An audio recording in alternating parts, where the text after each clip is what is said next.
नमस्कार बच्चों, SVM senior secondary school Pilibanga की ऑनलाइन क्लास में आपका स्वागत है। तो प्यारे बच्चों, आज अपने जियोग्राफी सेकंड जो पार्ट है उसका तीसरा अध्याय अपने शुरू करने जा रहे हैं। तीसरा जो अध्याय है अपना वो है संसाधनों का वर्गीकरण, उनका संरक्षण और पोषणीय विकास। तो आज अपने जो टॉपिक रहेगा वो है संसाधनों का वर्गीकरण। तो पहले अपने जो संसाधन है उसका अर्थ समझ लेते हैं कि संसाधन का अर्थ क्या होता है। तो प्यारे बच्चों, जिन भी वस्तुओं से हमारी आवश्यकताओं की पूर्ति होती है वो क्या होते हैं? संसाधन।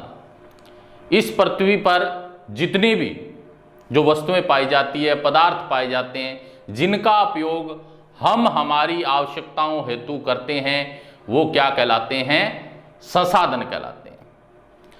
संसाधन की परिभाषा भूगोलवेता जिमरमैन ने भी दी है। जिमरमैन क्या बताते हैं कि संसाधन क्या होते हैं? जिमरमैन कहते हैं किसी उद्देश्य की प्राप्ति करना, कोई भी उद्देश्य है उसको अगर हम प्राप्त करना चाहते हैं, चाहे वो व्यक्ति की आवश्यकता हो या समाज के कोई लक्ष्यों की पूर्ति उसके द्वारा होती हो, संभव हो, वो क्या होते हैं? संसाधन होते हैं। तो जिमरमैन ने क्या कहा? किसी उद्देश्य की प्राप्ति करना, और वो उद्देश्य चाहे व्यक्तिगत हो या फिर सामाजिक जो लक्ष्य है सामाजिक, उनकी पूर्ति करता हो, वो क्या कहलाते हैं? संसाधन कहलाते हैं। हमारे भूगोलवेताओं ने संसाधनों का वर्गीकरण किया तो इसके 4 भागों में जो संसाधन हैं, जितने भी इस पृथ्वी पे संसाधन पाए जाते हैं, उन संसाधनों को 4 भागों में बांटा। तो पहला जो भाग था वो था कि जो उत्पत्ति के आधार पर संसाधन कौन कौन से होते हैं। दूसरा, फिर उद्देश्य के आधार पर जो संसाधन हैं वो इस पृथ्वी पर कौन कौन से हैं। तीसरा, उपयोग, जो हम उनका उपयोग करते हैं, उपयोग के आधार पर जिनका उपयोग हो रहा है, ठीक है, इस पृथ्वी पे मानव उद्देश्यों की पूर्ति के लिए, व्यक्तिगत उद्देश्यों की पूर्ति के लिए, सामाजिक उद्देश्यों की पूर्ति के लिए संसाधनों का इस पृथ्वी पे हम जो उपयोग कर रहे हैं, तो वो उपयोग के आधार पर संसाधन कौन कौन से हैं। इसके बाद में चौथा है स्वामित्व के आधार पर संसाधन कौन कौन से हैं। तो प्यारे बच्चों, आज हम 2 प्रकार के जो संसाधन हैं उनका वर्गीकरण पढ़ेंगे। पहला जो अपना वर्गीकरण है वो है उत्पत्ति के आधार पर हम संसाधनों को समझेंगे कि इस पृथ्वी पर उत्पत्ति के आधार पर संसाधन कौन कौन से हैं। तो पहले जो हमारे भूगोलवेताओं ने उत्पत्ति के आधार पर जो वर्गीकरण किया है उन संसाधनों को अपने समझेंगे। तो उत्पत्ति के आधार पर बात करें तो संसाधन 2 प्रकार के होते हैं। एक तो होता है जैविक संसाधन और एक होता है अजैविक संसाधन। तो प्यारे बच्चों, पहले हम समझते हैं कि जैविक संसाधन क्या होता है। जिनका जैव मंडल के अंदर निश्चित जीवन चक्र होता है, जो निश्चित जैविक घटक होते हैं वो इसके अंतर्गत सम्मिलित किए गए। यानी जैव मंडल में निश्चित जीवन जो पाया जाता है, जो निश्चित जैविक घटक होते हैं वो क्या कहलाते हैं? जैविक संसाधन। अब वो जैविक संसाधन होते कौन कौन से हैं उनके बारे में चर्चा करते हैं। जैविक संसाधन जैसे मानव का इस पृथ्वी पे निश्चित जीवन है, पशु है, इसके अंतर्गत आते हैं। जैविक संसाधन के अंतर्गत जितने भी जीव जंतु, ठीक है, इस धरातल पर पाए जाते हैं, चारागाह है, जितनी भी वनस्पति है, पेड़ पौधे, पादप प्रजातियां हैं, वो इसके अंतर्गत आती है, जैविक संसाधन के अंतर्गत। तो प्यारे बच्चों, पहला जो अपना वर्गीकरण है उत्पत्ति के आधार पर। जैविक संसाधन कौन कौन से होते हैं? मानव, पशु, जीव जंतु, चारागाह और वनस्पति, ये क्या होते हैं? जैविक संसाधन होते हैं। इसके बाद में दूसरा जो उत्पत्ति के आधार पर संसाधन होता है वो होता है अजैविक संसाधन। अजैविक संसाधन के अंदर जो निर्जीव घटक होते हैं, ठीक है, जो निर्जीव घटक होते हैं वो इसके अंतर्गत सम्मिलित किए गए हों, जिनमें क्या है, कोई निश्चित जीवन चक्र नहीं पाया जाता, ठीक है, और निर्जीव घटक इसमें सम्मिलित किए गए हैं। निर्जीव जिसका उदाहरण है खनिज। खनिज क्या होते हैं? जो भूमि से खनन के द्वारा निकाले जाते हैं, खोद कर निकाले जाते हैं, वो खनिज होते हैं। भूमि भी क्या है? निर्जीव घटक है, अजैविक संसाधन में सम्मिलित है। मिट्टी भी क्या है? निर्जीव घटक है। इसके बाद में पवन, जल, सौर, ज्वारीय, भूतापीय ऊर्जा, ये सारे किसके उदाहरण हैं? अजैविक संसाधन के उदाहरण हैं, ठीक है। जितने भी निर्जीव घटक इस पृथ्वी पर पाए जाते हैं वो सारे किसके अंदर सम्मिलित होते हैं? अजैविक संसाधनों के अंदर सम्मिलित होते हैं। तो इसके उदाहरण क्या हुए? खनिज, भूमि, मिट्टी, पवन, जल, सौर, ज्वारीय, भूतापीय, ये तीनों ऊर्जा, सौर ऊर्जा, ज्वारीय ऊर्जा, भूतापीय ऊर्जा। सौर ऊर्जा सूर्य से जो प्राप्त होती है, ज्वारीय ये समुद्रों की लहरों के द्वारा, भूतापीय, ठीक है, जो हमारे भूमि का जो ताप है, तापमान है, उससे प्राप्त की जाती है, जो आंतरिक ताप है उससे भूतापीय ऊर्जा प्राप्त की जाती है। तो ये उत्पत्ति के आधार पर हमारे संसाधन हैं जो दो प्रकार के हुए, कौन कौन से? जैविक संसाधन और अजैविक संसाधन, जिसके उदाहरण हमने समझे। इसके बाद में थोड़ा बीच में एक टॉपिक है कि संसाधन, कोई भी वस्तु है जो संसाधन की श्रेणी में कब आती है। कोई भी वस्तु, जब वो वस्तु क्या है, उसका उपयोग सम हो, उसको हम हमारे उद्देश्यों की पूर्ति हेतु काम में ले सकते, तब वो वस्तु क्या है? संसाधन बन जाती है।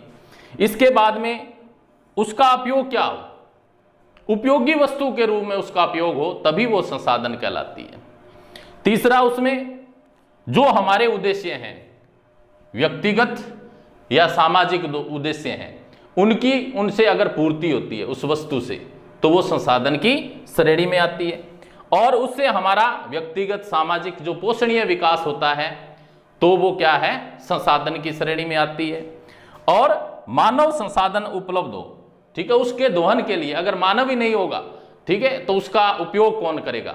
इसलिए मानव संसाधन भी उपयोगी होगा, तभी वो क्या है? संसाधन का रूप लेंगे, संसाधन कहलाएंगे। तो उत्पत्ति के आधार पर हमने संसाधन दो प्रकार के होते हैं, जैविक और अजैविक। जैविक संसाधन में मानव, पशु, जीव जंतु, ठीक है। अब जो जैविक संसाधन होते हैं वो नव्यकरणीय भी होते हैं और असमाप्य होते हैं, कभी भी समाप्त होने वाले नहीं होते, ठीक है। इनका उपयोग क्या है? जो गति है, गतिशील होते हैं, ये निरंतर चलता रहता है। इसके बाद अजैविक संसाधन होते हैं, वो क्या होते हैं? अनव्यकरणीय भी कहा जाता है इनको, अनव्यकरणीय संसाधन, और ये क्या होते हैं? समाप्य, समाप्त होने वाले होते हैं। इसके बाद में ये उत्पत्ति के आधार पर वर्गीकरण। इसके बाद में नेक्स्ट आता है बच्चों, उद्देश्य के आधार पर संसाधनों का वर्गीकरण, उद्देश्यों की प्राप्ति के आधार पर। तो पहला है अपना ऊर्जा शक्ति संसाधन। ऊर्जा शक्ति संसाधन वे संसाधन होते हैं जिनसे ऊर्जा शक्ति प्राप्त की जा सके, वो संसाधन क्या कहलाते हैं? ऊर्जा संसाधन कहलाते हैं। ऊर्जा संसाधन क्या होते हैं? जिनसे क्या है? ऊर्जा शक्ति प्राप्त होती है, वो संसाधन ऊर्जा संसाधन कहलाते हैं। अब ऊर्जा संसाधन कौन कौन से हैं? जैसे पेट्रोलियम है, कोयला है, ये शक्ति के साधन है। परमाणु ऊर्जा है, पवन ऊर्जा है, सौर ऊर्जा है, ज्वारीय ऊर्जा, भूतापीय ऊर्जा, मानव शक्ति और पशु शक्ति, ये इसके उदाहरण हैं, ठीक है। इन सभी से क्या है? शक्ति, ऊर्जा प्राप्त होती है। तो ऊर्जा शक्ति संसाधन कौन से हुए? पेट्रोलियम, कोयला, परमाणु ऊर्जा, पवन ऊर्जा, सौर ऊर्जा, ज्वारीय ऊर्जा, भूतापीय ऊर्जा, मानव शक्ति और पशु शक्ति इसके अंतर्गत आते हैं। अब जो ये ऊर्जा शक्ति संसाधन है इसके दो प्रकार होते हैं, एक तो परंपरागत ऊर्जा संसाधन और दूसरा कौन सा होता है, गैर परंपरागत ऊर्जा संसाधन। एक तो होता है परंपरागत ऊर्जा संसाधन और दूसरा होता है गैर परंपरागत ऊर्जा संसाधन। तो पहले अपने परंपरागत ऊर्जा संसाधन का अर्थ समझते हैं, ये कौन से होते हैं। परंपरागत ऊर्जा संसाधन वे संसाधन होते हैं जिनका उपयोग हम प्राचीन काल से करते आ रहे हैं, यानी पुराने जमाने से, पुराने समय से हम जिन संसाधनों का उपयोग करते आ रहे हैं वो क्या कहलाते हैं, परंपरागत ऊर्जा संसाधन कहलाते हैं। अब इसके उदाहरण कौन से हैं, कौन कौन से होते हैं। कोयला, कोयले का उपयोग हम प्राचीन समय से करते आ रहे हैं। पेट्रोलियम है, इसका उपयोग प्राचीन समय से करते आ रहे हैं। जल विद्युत है, इसका उपयोग हम प्राचीन समय से करते आ रहे हैं। और परमाणु ऊर्जा है, इसका उपयोग हम प्राचीन समय से करते आ रहे हैं। तो ये परंपरागत ऊर्जा संसाधन के उदाहरण हैं। दूसरा है इसमें गैर परंपरागत ऊर्जा संसाधन। गैर परंपरागत ऊर्जा संसाधन कौन से होते हैं, ये वे संसाधन होते हैं जिनका उपयोग वर्तमान में किया जाने लगा है, अभी अभी किया जाने लगा है, वर्तमान के अंदर जिनका उपयोग हो रहा है वो संसाधन कौन से हैं, गैर परंपरागत ऊर्जा संसाधन कहलाते हैं। जिनका उपयोग अभी अभी किया जाने लगा है, जिनका उपयोग वर्तमान में हुआ है, वो संसाधन कौन कौन से हैं, गैर परंपरागत ऊर्जा संसाधन कहलाते हैं। तो इसके उदाहरण कौन कौन से हैं गैर परंपरागत, सौर ऊर्जा, ठीक है, भूतापीय ऊर्जा, पवन ऊर्जा और ज्वारीय ऊर्जा, ये क्या हैं, इसके उदाहरण हैं, गैर परंपरागत ऊर्जा के उदाहरण हैं। तो ये उद्देश्य के आधार पर दो प्रकार के होते हैं, ठीक है। तो हमने ये ऊर्जा शक्ति संसाधन है, ये भी दो प्रकार के होते हैं, गैर परंपरागत और परंपरागत और गैर परंपरागत पढ़ा। इसके बाद में ये उद्देश्य के आधार पर दूसरा जो संसाधन है वो है गैर परंपरागत ऊर्जा संसाधन, ठीक है। ये वे संसाधन हैं जो कच्चे माल के आधार पर निर्माण उद्योगों के अंदर, ठीक है, उनको नया रूप मिलता है, नए रूप में बदला जाता है, ठीक है। कच्चे माल को उद्योगों के अंदर नया रूप दे दिया जाता है, नए रूप में बदला जाता है। तो उसके अंदर कौन कौन से संसाधन हैं जिनके नया रूप दिया जाता है, ठीक है। तो वो है जैसे लोहा है, गैर परंपरागत ऊर्जा संसाधन के अंतर्गत आता है। चांदी है, चांदी से बहुत सारी वस्तुएं निर्मित होती है, टंगस्टन की बहुत होती है, एल्यूमिनियम, जस्ता, तांबा, ठीक है। इनका क्या है, उद्योगों के अंदर कच्चे माल के रूप में उपयोग होता है और इनसे नई नई वस्तुओं का, ठीक है, अलग अलग तरह की वस्तुओं का निर्माण होता है। तो निर्माण उद्योगों में इनका उपयोग किया जाता है। तो उद्देश्य के आधार पर उद्योग कितने हुए, जो उद्देश्य के आधार पर जो संसाधन है उनका प्रकार है जो ऊर्जा शक्ति संसाधन और गैर परंपरागत ऊर्जा शक्ति संसाधन के रूप में किया। और ऊर्जा शक्ति संसाधन है वो दो प्रकार के होते हैं, परंपरागत ऊर्जा संसाधन और गैर परंपरागत ऊर्जा संसाधन। तो प्यारे बच्चों, आज हमने उत्पत्ति के आधार पर संसाधनों का वर्गीकरण समझा और उद्देश्य के आधार पर वर्गीकरण।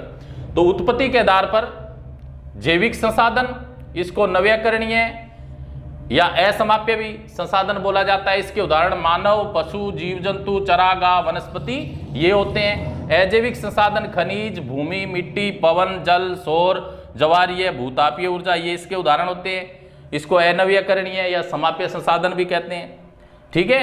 और उद्देश्य के आधार पर ऊर्जा शक्ति संसाधन, इसके उदाहरण पेट्रोलियम, कोयला, परमाणु ऊर्जा, पवन ऊर्जा, सौर ऊर्जा, ज्वारीय ऊर्जा, भूतापीय ऊर्जा, मानव शक्ति, पशु शक्ति इसके अंतर्गत आते हैं। इसके दो प्रकार होते हैं, परंपरागत और गैर परंपरागत। परंपरागत के उदाहरण कोयला, पेट्रोलियम, जल विद्युत, परमाणु ऊर्जा ये होते हैं। गैर परंपरागत ऊर्जा संसाधन के उदाहरण सौर ऊर्जा, भूतापीय ऊर्जा, पवन ऊर्जा, ज्वारीय ऊर्जा, गैर परंपरागत ऊर्जा, ये कच्चे माल के निर्माण के आधार पर होते हैं। इनमें लोहा, चांदी, टंगस्टन, एल्यूमिनियम, जस्ता, तांबा ये होते हैं। तो प्यारे बच्चों, आज हमने संसाधन का वर्गीकरण उत्पत्ति और उद्देश्य के आधार पर पढ़ा। नेक्स्ट इसके बाद में हम जो उपयोग के आधार पर और स्वामित्व के आधार पर संसाधनों का वर्गीकरण समझेंगे। Thank you.